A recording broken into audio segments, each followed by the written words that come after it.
Strategic Hotbox with Dr. Brandy Love Stankovic, discussing leadership, business, and how to take control of your life and achieve greatness. It's time to kick some ass. Hey, it's your girl, Dr. Brandy Stankovic, here on the Strategic Hotbox. I'm your host and the Chief Strategy Officer at CU Solutions Group, and I love this diversity, equity, and inclusion topic. In today's episode, we're going to use real-world situations versus the hypotheticals to uncover the complexity of diversity and talk a little bit about generalizations. And generalizations of Blacks, Hispanics, and Asians fail to capture the diversity within these cultures. And as we continue to look at systemic equity, is breaking the rules more harmful than a step in the right direction? We will debate the bandwagon of allyship. I believe that the bandwagon of love is always better than the bandwagon of hate. What do you think? But we all agree it's time to move the needle from performative to effective. Let's check it out.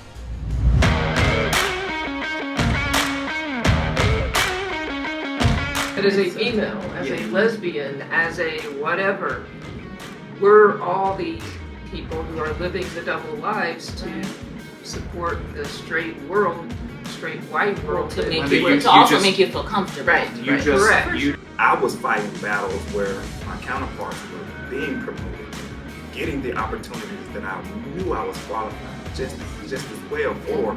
And so what did I do? Took those words and I started putting the suits on because it was giving me a slight advantage of walking into a room and being recognized by what I was wearing. That's code switching.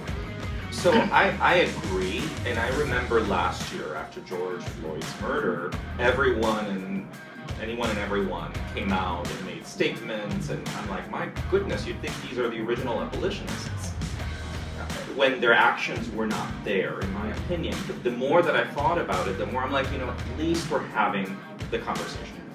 And if we don't push the rules, we don't bend them, then we can't change them. If it's law forever, then none of us would vote, and none of us, we have to push and bend and push, and it takes rebels to do that. That is the accountability check that social media and video phones and everything else like that has now provided a vehicle for.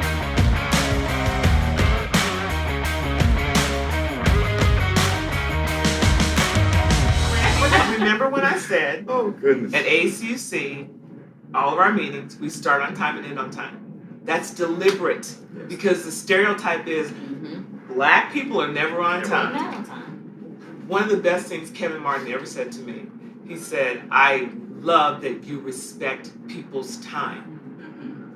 We start on time and end. I don't care if you're in the middle of mid-sentence. If it's 2 o'clock, boom, it's over. Because I say it, and I hate having to say this, we are a Black-run organization. We will never get a second opportunity to make a good first impression, so we have to work in excellence. Absolutely. That's pressure. Yes. But this is what I was going to start to say after your previous comments. Why do people of color feel like we have to live a life of duality? We have a professional life where we feel like we have to put on this face to represent our people well, right? And then we have our private lives where we feel like we can let our hair down and be real, right? But do white people feel like they live a life of duality? Well, it depends. I think, in all fairness, it depends. It's bigger than race on that, or it's different than skin color, epidermis on that. Linda and I were having that same conversation in one of our recent webinars about CU Pride, in saying that there's like a straight way of acting, and then there's so that it bleeds across diversities. Yeah. No, I mean, I sleep in this, basically. I'm just like, I'm one way, everywhere. I don't know. I don't know the answer to that question. I don't know how to answer that question. And being a white man is going to be different than being a white woman. Yeah. I mean, I simply don't know. It's more for my foul mouth is where I have to cross the man energy. Or the thrive on.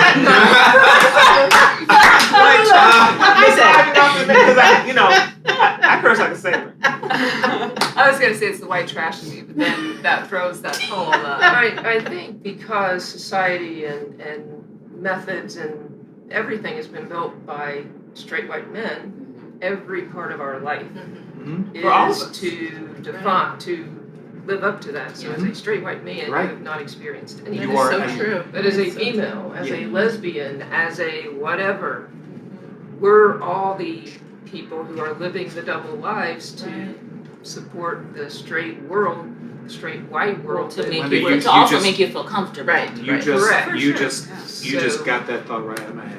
Like So- when I walk in the building, I am a different. Good morning, hey, oh hey girl. Like it's not when I walk out my house. I'm like, what is going on? You know what I'm saying? Like it's different. It's code switching. It's different rooms that you go into. You got to be a different person to make that other person feel comfortable. Andrea Finley is one that introduced me to code switching. If y'all have never heard her speak on that, she's good people. The suits. I grew into this, but in my banking world, I got the compliment of being able to excel by an older white man. Say, son, you keep that up, it'll take you places. But I was fighting battles where my counterparts were being promoted and getting the opportunities that I knew I was qualified just as well for. And so what did I do? I took those words and I started putting these suits on because it was giving me a slight advantage of walking into a room and being recognized by what I was wearing. That's code switching. But then it turns out, doggone it, I just like to look good in my stuff. It had nothing to do with the power or the advantages. I liked how I looked in the mirror with the suit on. So, but it came by way of having to look the part and play the role so I can be recognized, which was totally unfair to me. And it's also in looking to admire someone, right? Someone that we love and admire and wanting to be and emulate whoever it is that we love and admire. And whether that's the CEO who happens to look a certain way, or whether that's me being more dominant and aggressive in a governance meeting, because that's what I have to do. Or like when my little son Andrew with the super long hair wanted his braids done like Kawhi Leonard because he's obsessed with him and it's who he loves and admires. And then is that acculturation? Is that all these different misappropriation or is it just Andrew wanting to look like Kawhi Leonard? And then we're just adult versions of that. So I'm officially. Would you like to read our next? There's only a couple left.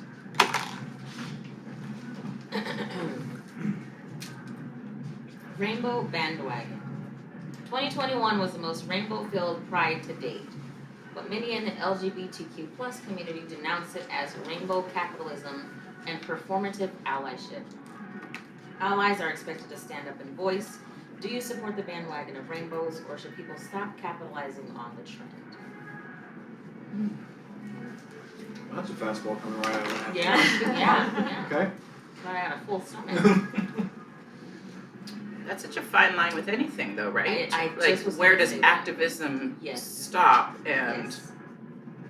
over commercializing something begin?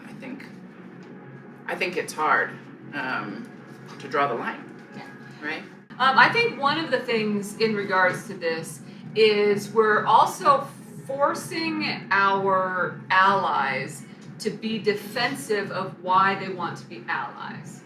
Why do you, ally, belong here? As opposed to it just being okay to stand up and support and have a voice and fight the front line with others, I, in this particular argument, am of the opinion that I'd rather see a bandwagon of love than a bandwagon of hate. And I believe in that. And so is the first step for organizations to capitalize, maybe, as long as it goes deeper, but better than to deny that that's even important. So I agree, and I remember last year after George Floyd's murder, anyone and everyone came out and made statements, and I'm like, my goodness, you'd think these are the original abolitionists, when their actions were not there, in my opinion. But the more that I thought about it, the more I'm like, at least we're having the conversation. The same thing with, the rainbow and pride.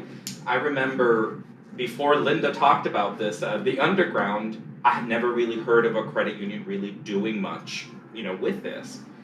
There were some exceptions, but aside from that, that was not something that was done. And I was really happy that this year, just last month, there were a lot of credit unions that put out statements, that put out rainbow things in their social media for Pride, and I thought it was a step in the right direction, because we're not going to get anywhere if we're not even talking about these issues. I think there's a tipping point for these types of things, and it's possible that maybe last year was that tipping point, and maybe that was accelerated by what has happened in our country in the last 4 years that turned us into people hating each other instead of living as a civil society that loves everyone.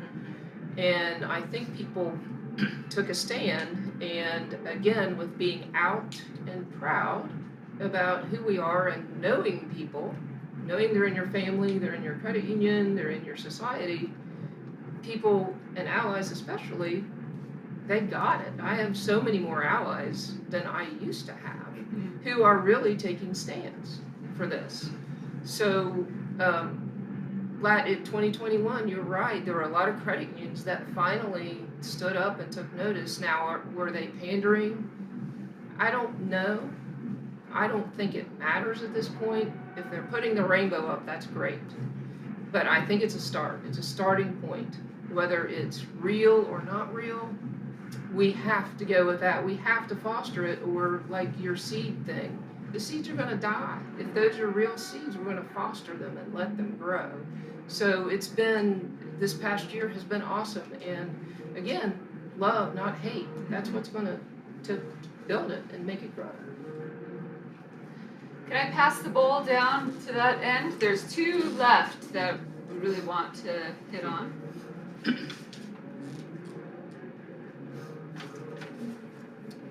The majority of Hispanics are U.S. born, and Latino immigration has been declining in the last decade.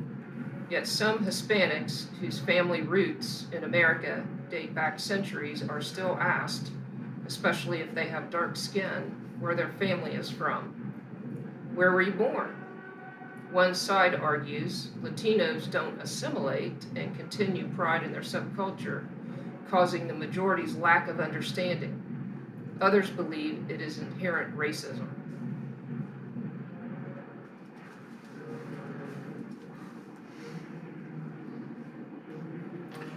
So I'm just going to add something that we talk about in education is, we're teaching kids not to say, what are you? Because growing up multiracial, I was asked that question a lot. What are you? So we are now teaching them more to be interested in the person themselves and to say, where are you from? Or where is your family from? Instead of, what are you? So I think that is kind of a little bit of a mixed question. Yeah, it's a difficult one, and I know not necessarily specific to Hispanic, Latino, but I have definitely been in a taxi or been in an environment, retail environment, whatever, where I met somebody that I assumed from language, accent, behavioral components that this is a new place of residence. And I have definitely asked, where are you from? Or where's your family from? And that's one to me that I would just love to know what individuals think is the right thing or the preferred thing, because it certainly can come in a very loving way, but if it isn't received that way, what do you guys think? I think intent is always important. Yeah. Right? Yeah, exactly. Where's Intent the is question always, coming from? yeah. Does it make it feel any better, though, for the person receiving it? It does. I think if you were to ask me, where are you from, I wouldn't be offended at all, because I know you and where you're coming from. If a complete stranger said that to me in kind of a negative tone, I would be standoffish and be like, where are you from? Yeah. Right? Yeah. I think intent matters, and knowing somebody's, where they're coming from. If I'm talking to you over the phone and I go, "Are you in Sri Lanka?" I mean, I would be like, "What? No." So my partner, my wife now, we adopted a black child when she was just an infant. So this black child has 2 white moms. And when this black child was a little baby, people love to come up and say, "Oh, where's she from?" Arkansas? Oh, no. What country? So assuming that our child came from another country. Now that might just be an adoption stereotype. However, it still felt not good, especially total strangers coming up and saying, "Where are you from? Where's she from?" So just a little different perspective. The other thing is, I think, does it really matter? Like, do you need to know what a stranger, where a stranger's from? Like, you know what I mean? Like, why the curiosity? Like, I think if someone's passionate about their, they will tell you too. Sure. At some point in the course of the conversation, like, I'll tell you, my parents are Dominican and I was born and raised in Puerto Rico. I will probably initiate that at some point because it's something that may be relevant to the conversation we're having. So I think there's also that. It's like, why were they so curious? You know what I mean? Like, why did they need to know this? I think it probably is just they don't know how to strike a conversation. So it's like an obvious question to them will spark something more, maybe. Does that make sense? No. So I'll ask this question, although it not be the best question, just to spark something. Right. So that's I think we're all coming from being kind-hearted individuals, right? So it's sometimes part of unconscious bias is recognizing that other people could have a bias. And I know that I felt that way. Like, I've grown up in more of a metropolitan environment. I've grown up in more of a, just a metropolitan environment. And nonetheless, I will forget that other individuals, or just not be aware that other individuals didn't grow up in the same way. Right. And I think that that's hard part about it too, because not everybody is coming necessarily from a good place in some of our assumptions, or the right intent. And sometimes it's even hard to read the intent if I'm already sensitive. Right. Miss Renee, would you read our last? Sure. Except for I don't have my glasses, so maybe you'll just see. Oh, I can't. Derek Chauvin was sentenced to 22.5 years in prison for the murder of George Floyd, eligible for parole in 15 years. The sentence exceeds the Minnesota sentencing guidelines range of 10 years and 8 months to 15 years for the crime.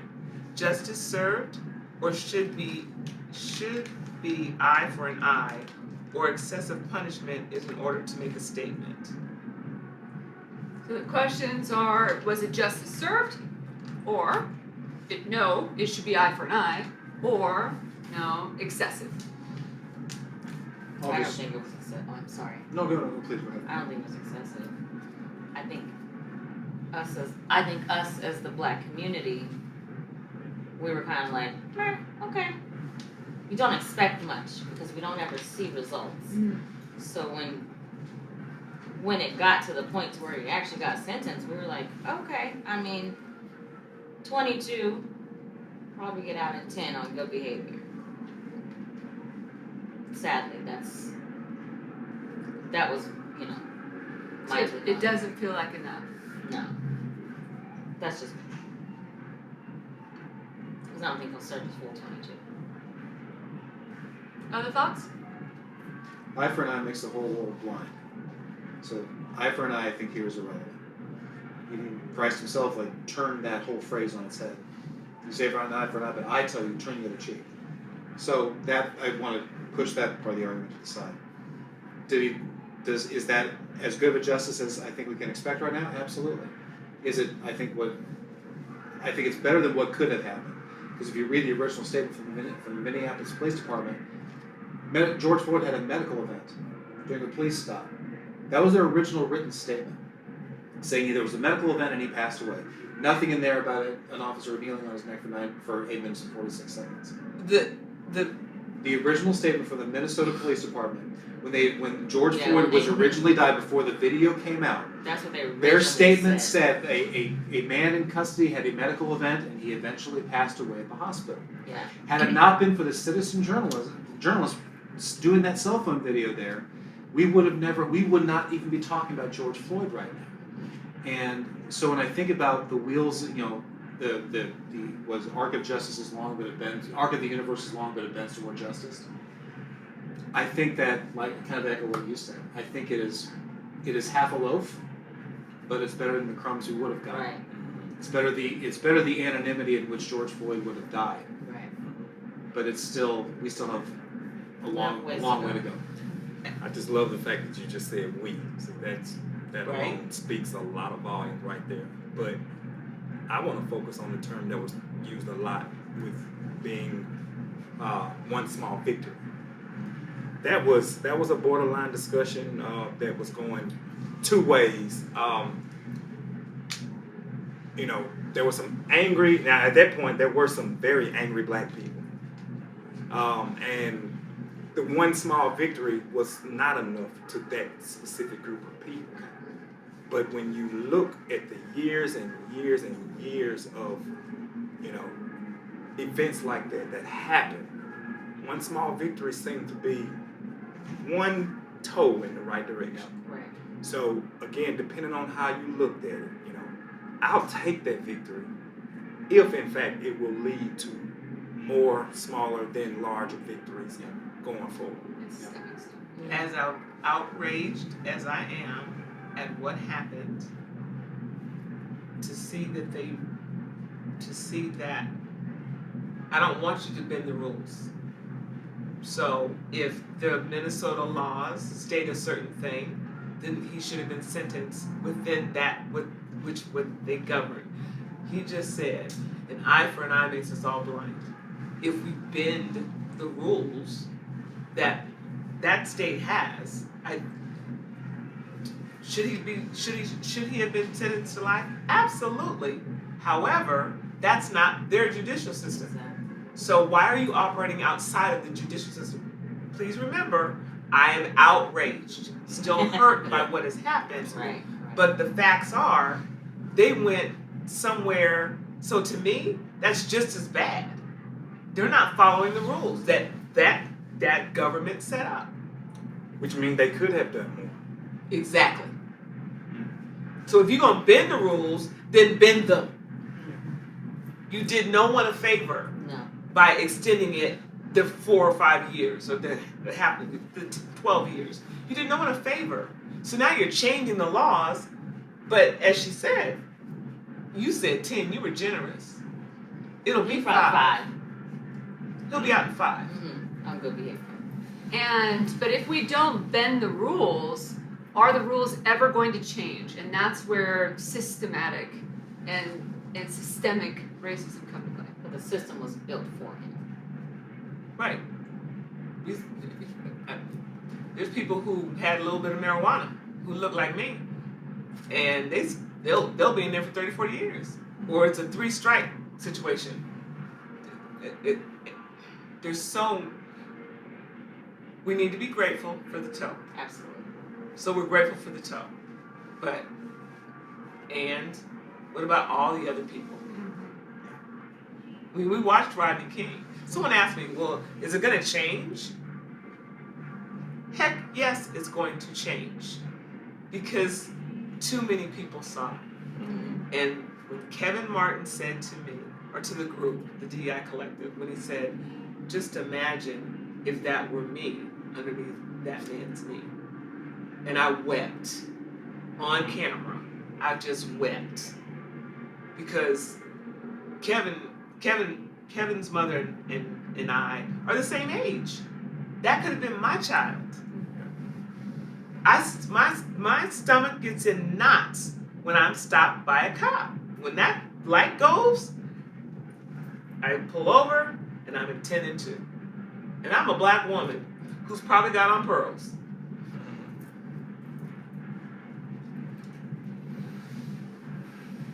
And a lot of people watch Rodney King also. I watched it. And yet it's almost like, and maybe society wasn't there yet, or it's almost like because he was a drug user, it made the behavior okay. I'm not saying I believe this, I'm saying that message is out there. And in what's transpired very publicly in the last year, there were not fallbacks where people could blame other things. And it being out in the public line, it relating to different people in different ways, all the individuals that were out there. And we all know there were more that weren't in the media. That's right. And I think the more people that know, the more that are aware how uncomfortable it is watching the different videos. And if we don't push the rules, if we don't bend them, then we can't change them. You know, if it's law is law forever, then none of us would vote, and none of us, we have to push and bend and push, and it takes rebels to do that. Did anything happen to the person who killed Breonna Taylor? No, something happened to the person who shot into the apartment next door. The kind of a very tragic coda to the George Floyd story. The uncle of the lady that filmed the George Floyd murder. His uncle, that uncle died because an off-duty police officer, or a police officer was responding to a high-speed chase, hit him and killed him. Oh, Jesus.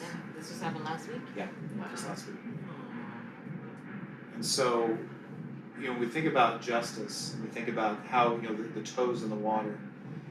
For every toe we move forward, we see so many things come back. If you ever Google the word, if you ever Google Rachel Nichols and ESPN, Rachel Nichols has been taken off the NBA Finals coverage. Rachel Nichols is a white reporter for making comments about a black co-host of hers getting her opportunity because of a diversity initiative at ESPN. That's why, and Rachel Nichols said, that's why this woman got this job that I was meant to do. She got this job because she's black.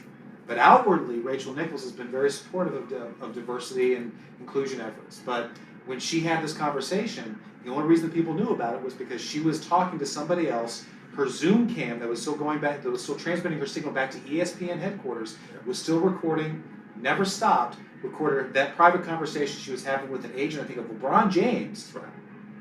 Recorded that conversation, goes to ESPN servers, an ESPN employee hears what she says about this, records it, sends it out to the company.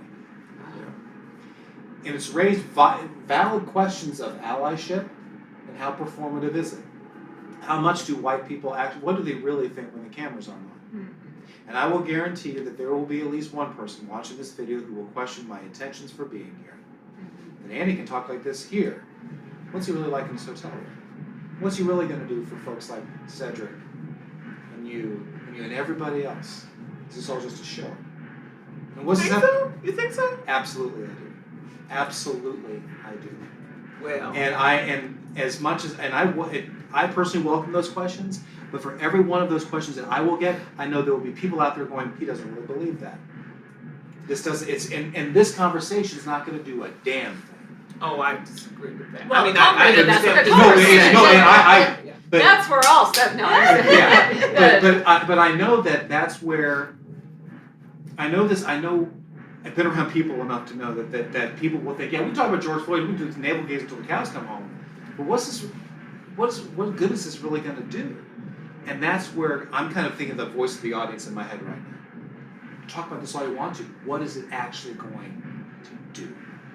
Well, I think that one of the purposes of being here is to create a platform for extended voice, right? Yeah, and like I said, I'm just rhetorically. And I think that we haven't had nearly enough tough questions to answer. My challenge to all the people that you were talking about there, my challenge to them is use your passion somewhere that makes a damn difference. Yeah. And if people would just quit bitching for 1 second and actually use a little bit of that energy to do something, we wouldn't even be here right now.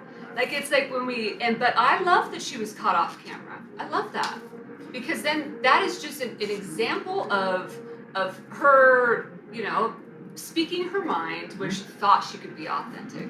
And that type of pretending to be something outwardly and performative type allyship, is we do want to cut through that bullshit. Yeah. But that is the accountability check that social media and Yeah. video phones and everything else like that has now provided a vehicle for. Mhm. Yeah. And for Rachel Nichols, she was celebrated for being one of the females to do that particular job on a national scale. Right. But instead of her embracing Maria as another female, It was the color it of her was skin. the black girl that got the opportunity So- over her. And it's just, So was her reaction Becky or Karen? here we go personally again. I don't think it was Karen. No, I think it was- I think it was more of We need a level set. Is everybody know who Karen and Becky are? I mean, I think I've heard Karen thing, but no, I don't. I don't know who Becky is, other than Just the good hair. yeah, just the Just the typical side white chick. girl. Mhm, Period. mhm. Not the one that's gonna throw the race card. I honestly don't believe that she attacked her from a race standpoint because she did work hard And that to was be her the thing. female thing. But Uh-huh. Do you with think the- it was white privilege then? Or just Hard- a person? Well, but she gave a reason. I don't really think about this. So are you guys saying that she gave a reason? The reason why the black lady got the job over her was because of the diversity initiative. Yes. And So and what? But her, so what? her argument was, I've worked so hard to get to this So point. then go where I somewhere am." This else. is my job. Yes. Yeah, exactly. Yeah, This, this don't job give is it mine. to her just Just because because, she's Right. because you want to fill the diversity slot. Yes. Because I have worked my ass off to get to this point, and you're gonna give it to her just because She was actually slandering ESPN for Right. not having their stuff together Right. on diversity, Right. equity, inclusion. So But a lot of that people are engagement saying it took a spin. Yes, it did. And that's back to the point we were making earlier. Sometimes being a good ally is getting out of the way. And I think that something she could have done is stepped aside and say, now is not my time. I will have a time. I will continue to have a voice. I will continue to support DEI, but now is not my time. And now is the time for others to have growth and a platform, whatever that they look like. I think that's sometimes being a follower is much more powerful than being a leader. That's more than being a follower, though. That's being selfless and Sacrificial. generous, right? And it goes back to what you were saying earlier, Brandy. Like, that's another example of women, defeating other women, bringing other women down, whether it's a woman of color or not. It's not good. Diversity to me is about accepting and loving each other from all walks of life. It's an opportunity to learn from our differences and not let those differences divide us. It's time for your top 3 kick-ass. Here we go. Here are 3 things that you can start doing differently today. It's time to execute on your DEI. Number 1, uncover the why. When implementing change to systems and cultural artifacts, when you're digging up all the muck of the cultural artifacts, be intentional, be thorough, have a plan, and ask questions. Get to the root, determine the why. If you don't have any women in leadership, why? If you don't have a diverse candidate pool, why? If you don't have any openly gay staff, why? Because these individuals exist. They just don't exist for you. So why? Number 2, choose love. Hey, if you're gonna hop on a bandwagon, let's let it be love. Allyship is uncomfortable. Let's move to love and acceptance and celebrate and educate for stronger, effective allyship. Support your allies for goodness sake. If somebody is out there fighting for you, say thank you. Number 3, make room for authenticity. Many people lead double, triple lives every single day, changing their outward expression and interaction for other people. Be a safe place for people so they can interact and be their authentic self. Make room for people to be themselves and require it. Use pronouns, celebrate traditions of others, practice good manners. Allow people to be them. There's your top 3 kick-ass. coming up on Dissecting Diversity. What's a model minority? Asian people being smart. Wow. Yeah. Well, that's been my experience, though. But it's not an okay stereotype because not all Asian people are smart, and it's a hard stereotype to live up to if you are not that person. As a same gender I don't think couple, that's happened. as a same gender couple, is this together? How many straight couples get is this together? Oh, yeah. Wow. You don't get that. Yeah, Wow. yeah, Wow. it's together. Yeah. So I can't tell you how many times that happens. Are you guys on separate tabs? Yeah, are you two sisters? That's the other. You know, and that happens in interviews. The first 2 minutes of an interview, an in-person interview with anybody, is basically you've already decided on them. The other 58 minutes is you find me the evidence to support your bias. Fear of becoming what I want to be because of the obstacles that might be there. And you and I had this conversation. Fear of the no's that I'll get in the process. But I can honestly say, if we're going back to that question, there won't be any fear. I'm going back fearless. I think it's easy to procrastinate what needs to happen next because of fear of your audiences. Because who knows? What if they say no? Or what if they say yes? Then what do I do? Learn, love, kick ass.